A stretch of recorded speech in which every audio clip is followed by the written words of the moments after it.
Pakistan defence analysis में खुशामदीद।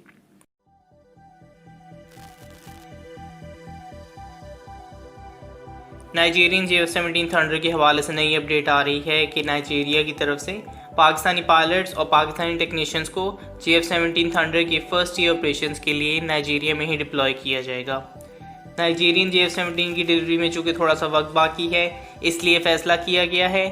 More than likely chance यही है कि पाकिस्तान एयरफोर्स के पायलट्स और टेक्नीशियंस जो हैं वो नाइजीरियन एयरफोर्स के मकोडी एयरबेस में क़याम करेंगे और उसके लिए जिस किस्म की लॉजिस्टिक्स की ज़रूरत है उन तमाम लॉजिस्टिक्स को सेटअप किया जा रहा है।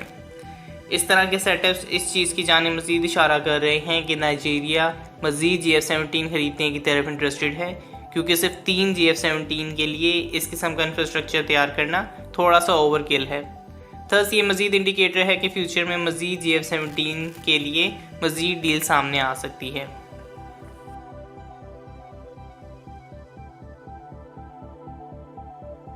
बगदाद पोस्ट में जो है इसका इशारा किया जा रहा है कि इराक़ की तरफ से डसॉल्ट रफ़ाल ख़रीदे जा सकते हैं। इराक़ के डिफेंस मिनिस्टर जो है उन्होंने बताया है कि उनका मुल्क डसॉल्ट रफ़ाल ख़रीदने की प्लानिंग कर रहा है और इस इशू पे उन्होंने फ्रेंच डिफेंस मिनिस्टर से भी बात की है। उनके मुताबिक इस फोर्थ जनरेशन फाइटर के हवाले से डिस्कशंस हो रही हैं। अभी के लिए ये अपने इनिशियल फेजेस में हैं और आगे चल के कुछ भी हो सकता है, लेकिन फ्यूचर में इस डील के मज़ीद डेवलप होने की बहुत ज़्यादा चांसेस हैं।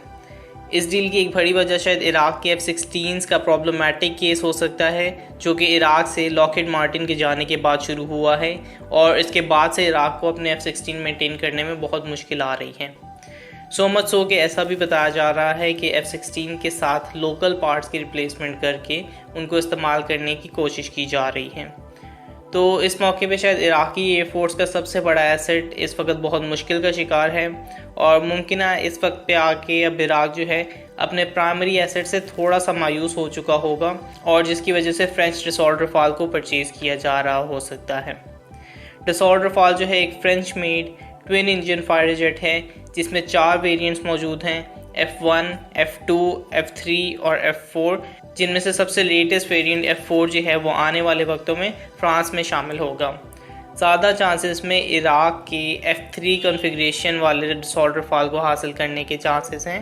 बहरहाल फ्यूचर में इस हवाले से जिस तरह से मज़ीद डेवलपमेंट होंगी, मुमकिन है कि F4 कॉन्फ़िगरेशन भी इराक़ जो है हासिल कर ले।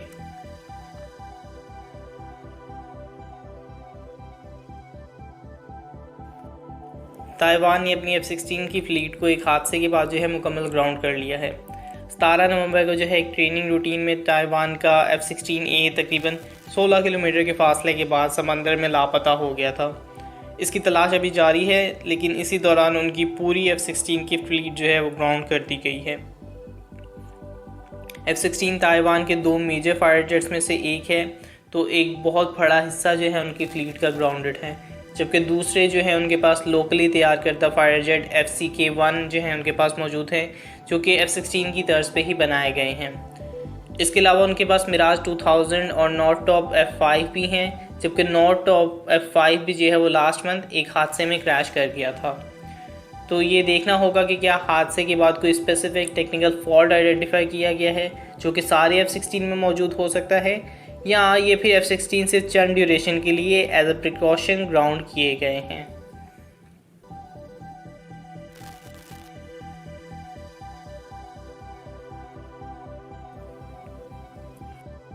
16 नवंबर को जो है USA ने एक मेजर कामयाबी हासिल की है और SM-3 ब्लॉक 2A के ज़रिए कामयाबी से एक ICBM यानी इंटरकॉन्टिनेंटल बैलिस्टिक मिसाइल को स्पेस में इंटरसेप्ट करके इसे तबाह कर दिया है। इससे पहले इस तरह के टेस्ट हो चुके हैं, लेकिन पहली बार इसे वॉरशिप के ज़रिए इंटरसेप्ट किया गया है। USS जॉन फिन इसमें इस्तेमाल हुई है और Aegis ballistic missile defence system के ज़रिए इस ICBM को SM-3 ब्लॉक 2 के ज़रिए तबाह किया गया है।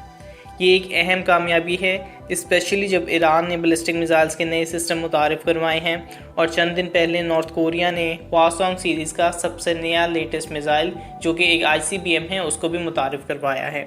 नॉर्थ कोरिया का लेटेस्ट मिसाइल जो है वो एलिजिडली दुनिया का सबसे बड़ा ICBM भी शुमार किया जाता है।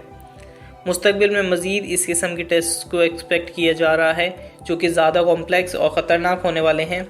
ये एक मेजर अचीवमेंट है, इसलिए स्पेशली जब एक ICBM को स्पेस में रहते हुए उसकी डिस्ट्रक्शन की जा रही है तो ये सबसे ज़्यादा अहम पॉइंट है। चूँकि री एंट्री के वक्त तो ये मिसाइल हाइपरसोनिक मिसाइल से ज़्यादा स्पीड हासिल कर लेते हैं, जहाँ फिर इसे टारगेट करना बेहद मुश्किल हो जाता है।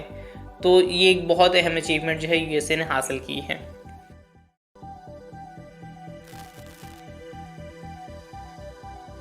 टर्किश कंपनीज़ ने रिसेंटली अपना इंटरेस्ट शो किया है पाकिस्तान के अंदर एक पूरा इंडस्ट्रियल सेटअप तैयार करने में। इस हवाले से पाकिस्तान में कंस्ट्रक्शन एक्टिविटीज़ की ज़रूरियात को पूरा करने के लिए प्रोडक्शन एक्टिविटीज़ पे बात की जा रही है।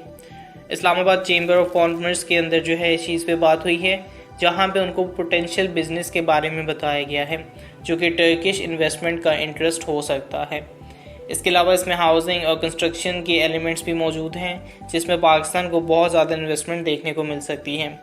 प्लस टेक्नोलॉजी और एक्सपर्टीज़ वो एलिमेंट होंगे जिनको पाकिस्तान लाया जा सकता है और उनसे फ़ायदा उठाया जा सकता है।